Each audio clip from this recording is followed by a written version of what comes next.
She does need no introduction. Our wonderful Miss Alicia Longwell, please come up.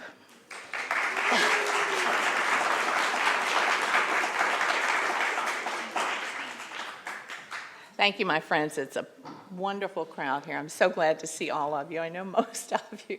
So thank you so much. So what we see, how we see. Going to confess, I had to, well, not tattoo, but write in ink on my hand when we first came up with that title because I kept getting it a little mixed up.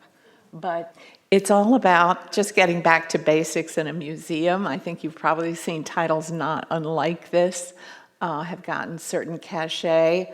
We'd like to demystify everything without quite giving, away everything about what goes on. But there are many, many ways to look at art, and all of you, I know, vast majority are seasoned lookers at art.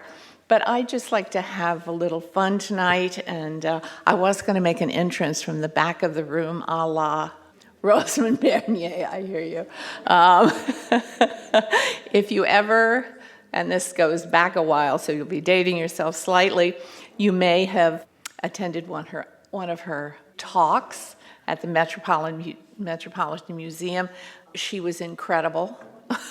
She always danced. In her honor, I put on a skirt. This is a photograph of her in the early 70s. The slide she's showing is Sir Henry Moore, and of course she knew all these people she talked about, which was quite interesting always. She was extraordinarily knowledgeable, had a wonderful eye, and brought all that to her talks. I can't bring quite all that, but I just want to go over a couple of things that I always remember about, and I heard her maybe 3 times. That is a Zandra Rhodes dress, which she bragged about wearing well into her 90s. She was born in 1916, passed away only in 2016.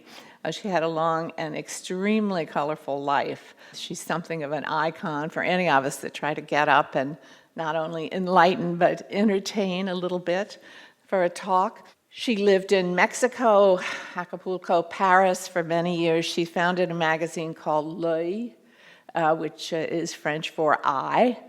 And she had quite an eye. She knew, as I said, these artists, and there is one of her favorites, Pablo Picasso with his wife Jacqueline. And it was a beautifully produced magazine, if you've ever seen, very high quality. She knew all the stories to write, she knew all the reproductions to get, and for quite a few years that was really the premier magazine of its type.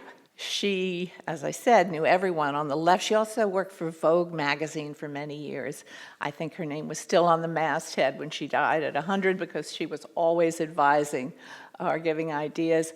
On the left, and this is from the 30s, that's Gertrude Stein, who apparently at one point, when they finished reading Henry James, The Princess Casamassima, Alice Toklas said, "I want a white poodle." So they got one. I'm sorry, the cat's not there. The cat's name was Miss Fur. So it was a great name for a cat. So Rosamund Bernier told all these stories. She's in the back there. They're at the House of Balmain. She's doing a story for Vogue and a photo shoot, and that appeared in the magazine. In the middle is, of course, the great Matisse, yes, already bedridden. She visited him often. She knew him very, very well, and she talked about him just beautifully for many years. She, on the right, the far right, in Barcelona, at the Parc Güell, she is with Miro, yes, another of her favorite artists. I've known some wonderful artists who still do. Some are here tonight. That's always, I've thought, an extraordinary privilege to know artists well, to visit in the studios, which of course she did. She was not interested in the fluff. She was interested in the real stories, and she had an enormous amount to tell in her lectures. Who ever heard her lecture here? Did I see hands? Maybe at the Met. Yes, she really quite. So I'll channel a little bit of that, I think, always to be entertaining, at least. Now, how do you get to know about art? This is a very knowledgeable crowd I see out there, so I don't suggest that any of you have to run out and do this, but in fact, you'll see Mona Lisa there at the top. It's called How to Look at and Understand Art. Great course. Maybe we should all take it. It's not really that easy, but that's the kind of thing that people are willing to sell you, let you know. I would hazard a guess that maybe the very best thing is to keep looking at art and how you see and what you see. I stumbled across this on the internet. You probably all know about this, that MoMA has online courses. I didn't, which I find fascinating. It's their curators do this. This is the bar for contemporary art there across, and it's run by a sort of independent crowd, but it is the MoMA curators. You'll see art and activities, seeing through photographs in the studio, post-war abstraction, things like that. It's free. You can sign up for it. I'm not exactly sure the length of the courses because I didn't have time to pursue it, I'm afraid, before tonight. But also, it is a certificate course. If you want a certificate, you have to pay. I assume it's suitable for framing. Otherwise, it's free. You can just tune in and listen to the MoMA curators. It sounds like a great idea. So, now that we're invited there, certainly in the great courses, to learn about the great Western canon of art, you're going to find out that that's not how art history is taught now. It's much more multivalent, shall we say. At Yale, where this story came about the art history class, calls Focus on White, Straight Male Artists Problematic. And indeed it is. And I know there are at least two Yaleys out here who would have come through in the all-male period. Decades old, this course was once taught by famous Yale professors like Vincent Scully. My husband told me once that Professor Scully, who wasn't much older than the students, I don't think at that time, actually got so animated in his discourse that he fell off the dais that he was teaching from. But yes, he was enthusiastic. It was called The Introduction to Art History, Renaissance to the Present. That's quite a chunk. And was once touted to be one of Yale's quintessential classes. I'm sure it was. But the change in Yale's notion of the pedagogy is the latest response to student uneasiness over an idealized Western canon, a product of an overwhelmingly white, straight European and male cadre of artists. A professor, Tim Barringer, says, I believe that every object I discuss in the Introduction to Art History, with the possible exception of one truly ghastly painting by Renoir, is of profound cultural value. He says, I want all Yale students and all residents of New Haven, they can enter our museums freely, to have access to and to feel confident analyzing and enjoying the core works of the Western tradition. But I don't mistake a history of European painting for the history of all art and all places. And instead of the survey, courses are now much broader range of topics, such as art and politics, global craft, the Silk Road, and sacred places. So you can see there's a whole new lens for looking at the history of art, and frankly, it's about time. Interestingly enough, they've also, Yale, being the type of institution it is with a vast range of brilliant young people, has taken up modeling a new way of presenting exhibitions when collaboration between the Peabody Natural History and the Yale Gallery of Art were going to come together to look at indigenous art. Students came to the fore who are in fact themselves Native American and are working hand in hand with the curators on that. Actually taking over the entire exhibition is a wonderful opportunity, and for them to model how we see, and what we see. So what do we look at when we look at a work of art? Maybe we're not exactly sure. The artist David Sally, who I'm going to talk about in a minute as well, painting on view by him as well. Many of us, he postured, aren't really know what we're supposed to absorb. Sally has said that reading a painting should be natural, shouldn't be intimidating. Museum goers should really enjoy the art of looking and appreciate how it's made. He thinks one can enhance one's enjoyment if you put yourself a little bit in the place of the maker and imagine how it was made, what's involved in making it. Well, this painting, which is quite large, it takes up one of the full walls in our first gallery, is by Joe Zucker. It's from 1981. It's called Combinations, and he is really referring to a boxing match. Now, the thing about what you might call not the backstory here, but something about, I am not, I don't follow prize fighting, but certainly the historical record of the sport was very much in the United States. It was a participant sport, or people very much enjoyed going to these. This was long before rock concerts and other arena-type events. These are, of course, paintings by an artist named George Bellows. One is from 1906. That's Stag at Sharkey's, and on the right is Dempsey on the ropes. You'll be glad to know Dempsey did recover and won the bout. But these were enormously popular paintings, still are, if you see these, because there's such an engagement with not only the human figure, but the crowd in this sort of gritty period of American history in the teens and 20s to look at, the observers of these matches. This did not go unnoticed by Joe Zucker, who grew up in Chicago, grew up knowing about major prize fights, and also grew up attending the Art Institute of Chicago as a child, and later attending the School of the Art Institute for his education. The boxing took on an enormous sort of cultural import as well.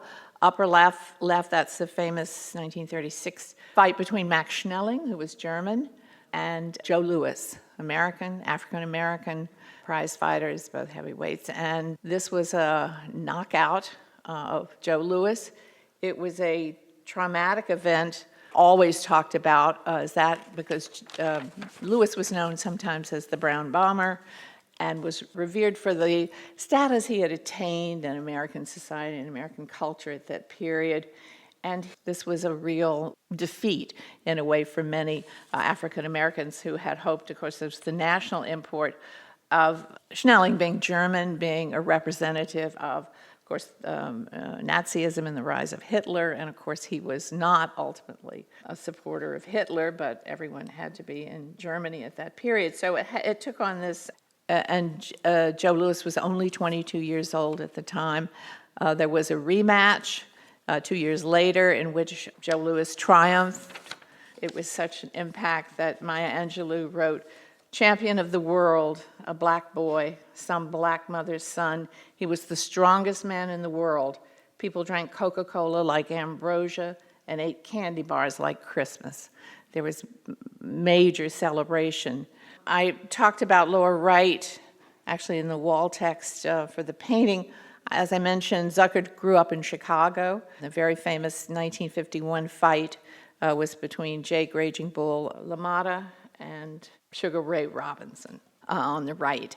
So that was actually at a time when he was about 10 years old in Chicago. He knew about the fight. It was held at the Chicago Stadium. So Joe sort of comes to this knowing a good deal about the cultural implications of the fight. And the other thing it's really referring to is certainly he would have known Harold Rosenberg, the famous art critic and champion of abstract expressionism, who really coined the term action painting to describe the work of the abstract expressionists. Rosenberg contended that painting was not just a surface on which to paint a picture, but one on which to record an event or a happening, that it was an arena in the sense of depicting what went on in a painting. And the painter Willem de Kooning really expanded on that idea. He declared that the canvas where the act of painting took place was in fact that arena in which the artist acts. And Joe took up this idea in 1981 in a series. There are actually 15 paintings in this series. These are just 3. It's titled Combinations. But Joe picked up on this idea of the struggle in the art world for dominance and survival, and that exists in that idea of de Kooning's arena. And he brought that, the parallel to boxing. What needs to be looked at, and what David Sally really sort of has referred to, that maybe in any painting there's a pattern to follow. As you see, this is even very obvious. We're, of course, looking at flatness in this reproduction. The painting is not, in fact, that flat. But what you're seeing is your eye, we can go from left to right, and you can discern this uppercut, certainly in the middle, the bruise and blood red boxing gloves, and this moment of impact, and also really taken from images of prize fighting as well, the moment of the end of the fight on the far right. Zuckert spent a lot of time, as I said, growing up at the Art Institute. He looked at Van Gogh's bedroom, he looked at Seurat's Le Grand Jatte, and of course he saw de Kooning's Excavation, a very early abstract expressionist painting. But he knew he had to have ideas of his own, as all young painters did. He said he couldn't figure out initially what to put on a canvas, so he began to think of the subject of the canvas, how it's made, and in this very reductive way, he has really talked about the physical properties of painting over a 50-year period. I'll just show that Zucker, in fact, of course, on the left in his East Hampton studio, and in the center, one of his cotton ball paintings. He literally took a cotton ball, soaked it in paint. He said he came up with this idea when he was teaching right out of graduate school from the Art Institute. He wanted to make painting physical, color, something about paint more physical than it was, not just poured out. So he would soak a cotton ball and show students that sort of penetration of color, but that it made an object, a shape. And then he thought that would be an idea, talking about canvas. Canvas is, of course, cotton. So he had this reductive idea of what would be, in fact, a painting of cotton balls. Lower right is a fairly recent series, which I think will be also shown in New York in the fall, which is mops. Taking the mop, I know, it's funny. Taking the mops, and these are all ordered, I think, from the Navy Supply. These are real live mops, as in Swab the Deck. And mops, of course, that's cotton yarn, and they are soaked in pure color. He's done thousands of these, and they go in certain configurations against the wall. When they're in a square, they look not unlike a painting. And so you can see that Joe has always been concerned with these essentials, as it were. So in this painting, as you will see, actually the blues that separate the three panels are almost like the boxing ring. In other words, the frames on the sides of the boxing ring.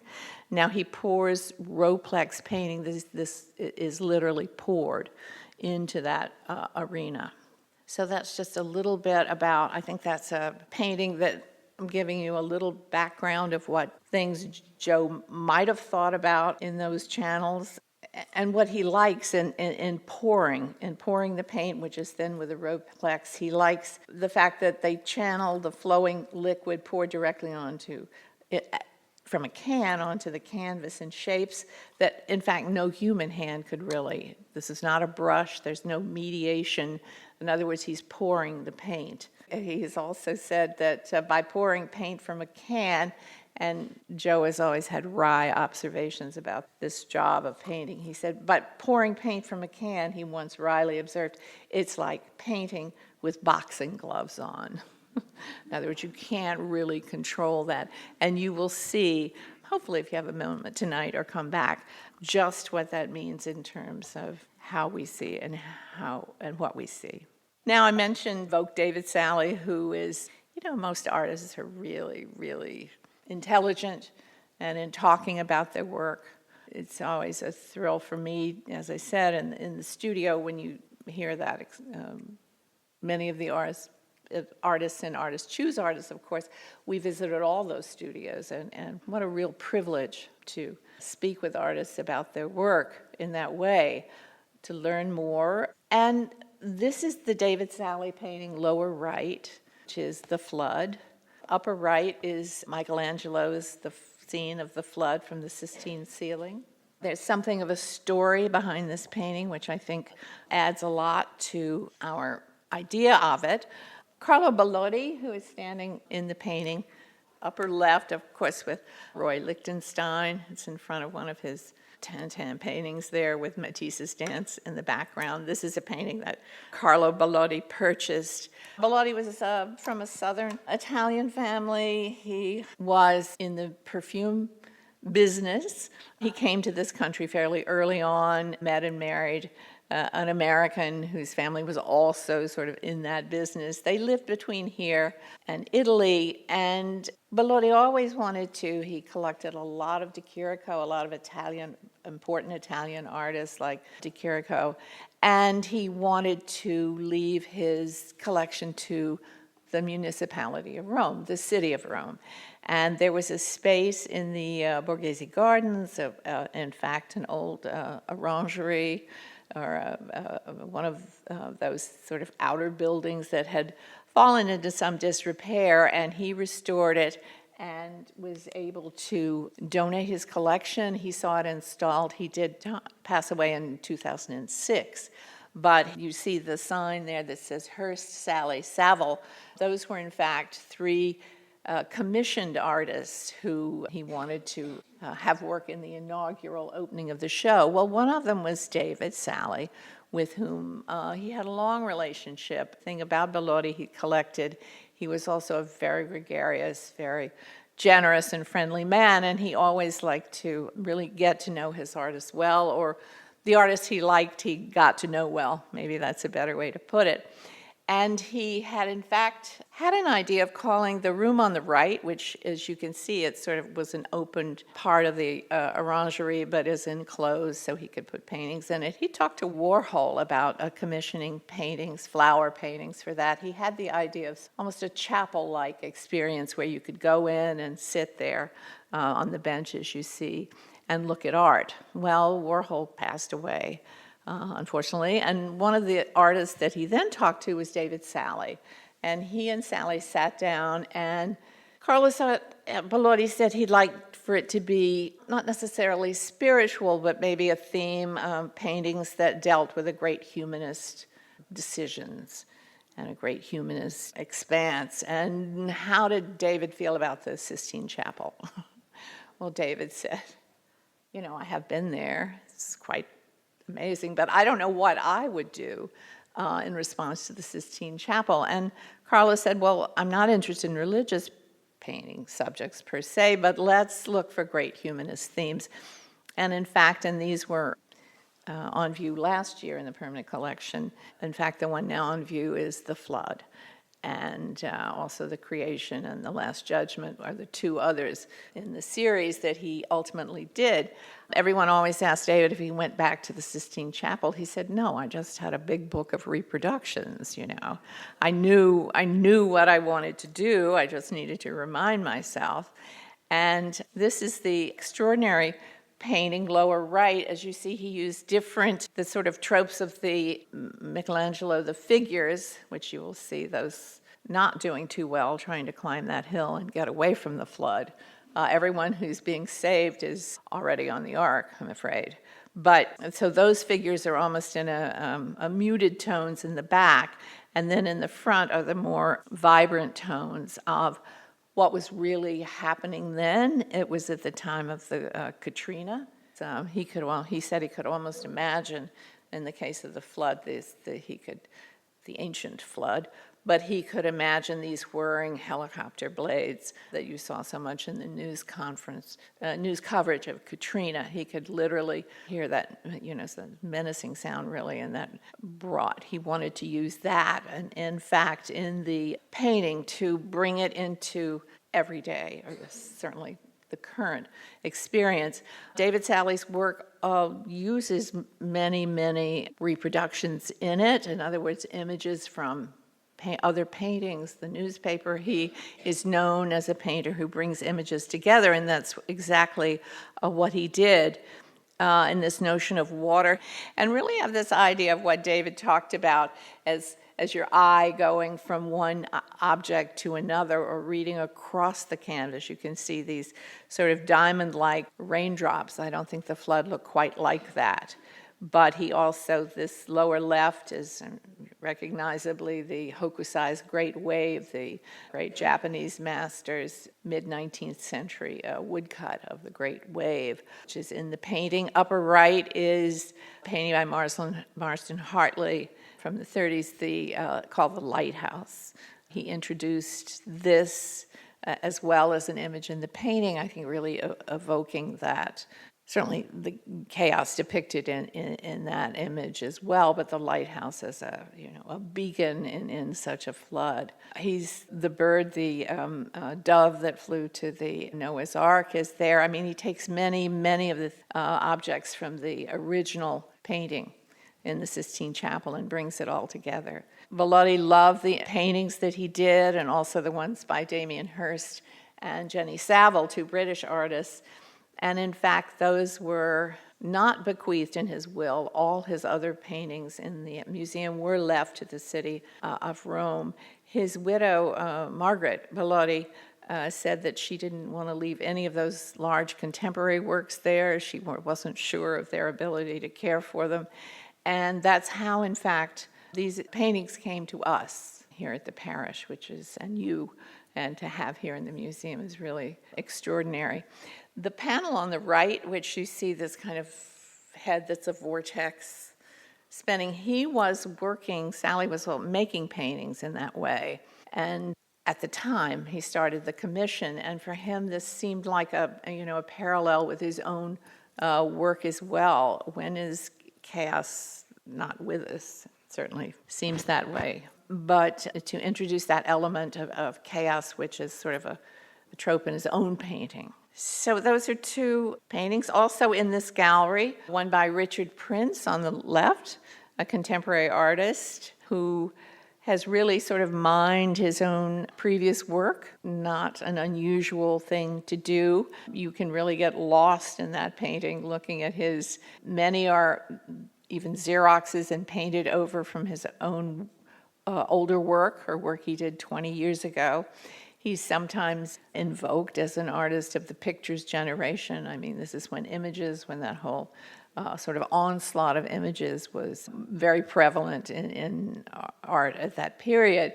So there's no shortage of things to look at in Prince's work. And especially interesting in that he sort of mines his own encyclopedic store, in fact, of images. The work on the right is by an artist named Claude Lawrence, who grew up in Chicago, lived there many years. He was really a musician and only began to paint in the 1980s.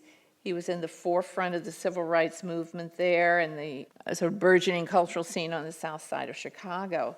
He did move to Sag Harbor in the 80s as he was beginning to paint. He was here for quite a few years. He was actually in a juried show at the Parrish, going back a ways now to the Parrish on Job's Lane.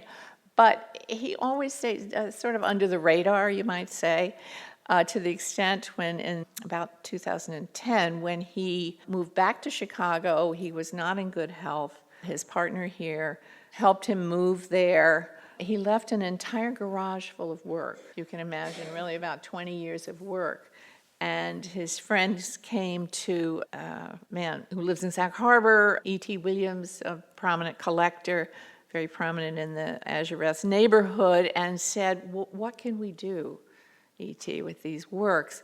Well, it's been an extraordinary evolution for these works to have come to the fore, to have been presented, and as sort of a discovery of an artist that was really not at all known. He didn't sell his work, per se, when he was here, but a real career has now been established. We're very happy to have this work of his here. We thought there was a certain resonance in the way of looking at the two. These are, if you say Lawrence is older than Prince, but he really came of age as an artist at about the same period. Not to say that there's any, internal similarities between the two, but this is an idea of abstraction and figuration brought to the fore. There are 3 paintings just adjacent to these I'm still in the big gallery. I think we might not get out of there tonight. But it's the entry, sort of the gateway to this new installation this year, and happily to spend a little bit of time there. These are 3 works by artists. Obviously, when you look, what do you see? Not exactly figuration, not exactly representative of anything. It's not terribly, it may not evoke, in fact, any particular representational reference. When you look, it takes a while to really know what you're looking at. The artist on the right is named Geoffrey Gibson, extraordinary artist. Is just coming into the fore. He was in the Whitney Biennial this year. He's received a MacArthur grant. He said something very interesting about abstract art. So again, this is the painting on the far right, which I will show you closer in a minute. This is a quote from Gibson. Early modernist artists talked about the universal qualities of abstraction. From my understanding, sometimes they meant that a square is a square and a circle is a circle, no matter who you are or where you come from. Other times, I suspect they meant that abstraction operates according to the same universal laws that led to the creation of time, space, and physical reality. Assume for a moment that they meant the first thing, that abstract art can be enjoyed by anyone. Is anything universal? And if something is universal, is it possible for there to be any universal way of communicating it through art? This is obviously an artist who thinks a lot about what he's painting. This is Gibson on the right. His studio is in Hudson, New York. He is of Native American descent, and the title of the painting on the left is Migration. So with that title, you understand the power of abstraction to have meaning, which is just what he's talking about. Can there be universal meaning in abstraction? The painting on the far left that you see is called Capernaum Gate. It's by Dorothea Rockburn, an artist who was, I don't think when she got out of art school in high school, possibly ever made a painting that wasn't abstract. She studied at Black Mountain. She studied with a famous mathematician named Max Dane, who said, I will show you abstraction in nature, which she learned about mathematics and abstraction from that way. And that is how she's painted. Capernaum Gate, that's not to say that Dorothea isn't a student of that cavalcade of art and also of Renaissance painting. And this is really, she has said her inspiration was the famous Arena Chapel of Giotto. You see on the right, that's one of the scenes from the life of Christ. And it's this superstructure of the gate that she has abstracted, but she always talks about bringing meaning, again, to abstraction. And that even if you don't know the specific reference of Capernaum Gate, that you feel what she feels is her intent in putting into it. This is a work by Leon Polk Smith. Polk Smith was born in actually Oklahoma in 1906, even when it was a territory. He grew up there, parents of Cherokee descent. He came to Columbia Teachers College and then really went into painting. As you can see, he's an extraordinary abstract painting. He never painted a work that wasn't, after he finished school, that wasn't an abstract, and he found great resonance and in form as well, and color. So we install these 3 together, thinking that would give another sort of idea of what we see and how we see by looking at the 3 together and thinking about abstraction in those terms. Does it have meaning? Can it have import? Does an artist making abstract work also put meaning in? And I think the answer is overwhelmingly yes, that of course abstraction has meaning and resonance, and looking, there's the bench right there, looking will, I show the picture on the right, that's a gallery towards the end. Gallery space is just to show you the scale of this very large drawing, if you haven't seen it, ahead by an artist named Till Freiwald, who is German but born in Peru, been working in Germany for many years. He will take a photograph of a person, head-on frontal photograph. He, in a way, absorbs that. Sometimes he'll make a watercolor from the same image at a small scale. Then he puts all of that away, and in his process, he then begins to paint the large-scale image from really what he has only in his mind. So he's not a portrait painter per se. People do pose for him, but what he hopes to portray is the essence of a person. The work is in watercolor, which if you know a bit about that, and I'm not a watercolorist, except for the occasional sketch, but it's not a forgiving medium, so you have to be extremely sure about where you're going with watercolor, and he builds this up in layers and glazes. But what I think is, sort of most remarkable that he does this from the image that he has sort of stored and learned and studied in his mind's eye, so to speak, and then does that. Next to that is a painting by the indomitable Alex Katz, of course. David Sally said something, who's a friend of Katz's, and they talk a lot about art. And when you look at this painting, you'll have a hopefully closer view. That's a big brush that Katz is using. It's probably about that wide.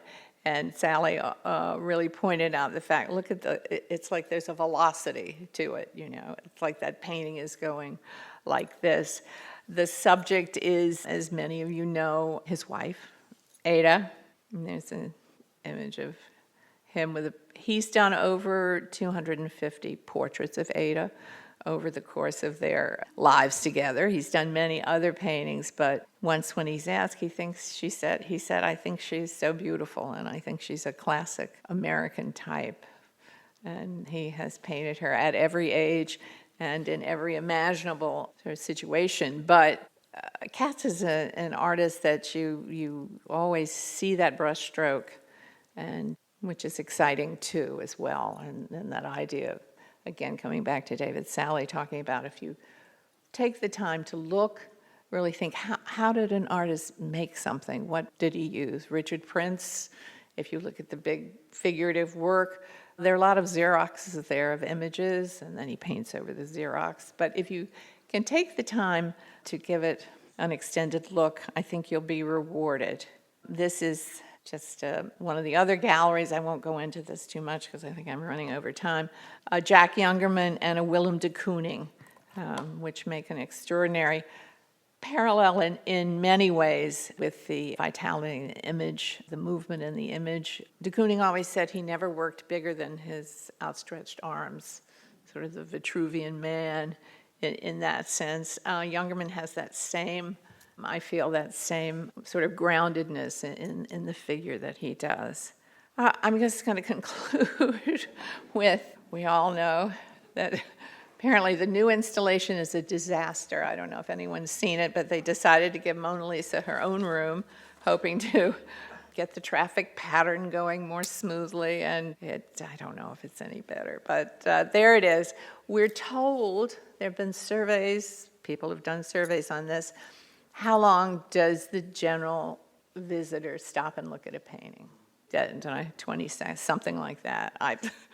I think you'd want to get out of that crowd in less than 5 seconds. But yes, it is what we are told. If we could just slow down a little bit, maybe that would be a better way to go about. I said, you go into a new museum, you go, let's have a look. But maybe we should sit down a little bit longer and see what we see. Thank you. You're a great audience.